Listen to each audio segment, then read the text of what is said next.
Ang Diyos hindi mo lang kasama kapag may breakthrough. At ang Diyos hindi mo lang kasama kapag may challenges.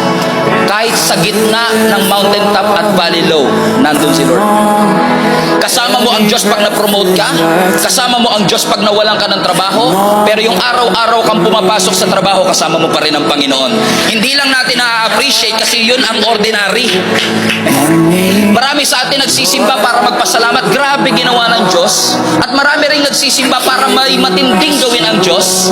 Pero minsan nakakalimutan nating ipagpasalamat yung araw-araw sinusustain niya tayo. Yung araw-araw may trabaho tayo. Yung araw-araw may nakakain tayo. Yung paglakad po natin kasama si Jesus, kasama din po sa pagpapala ng Diyos at presensya ng Diyos, yung mga simple at ordinaryong parte ng ating buhay. Yung mga average and typical.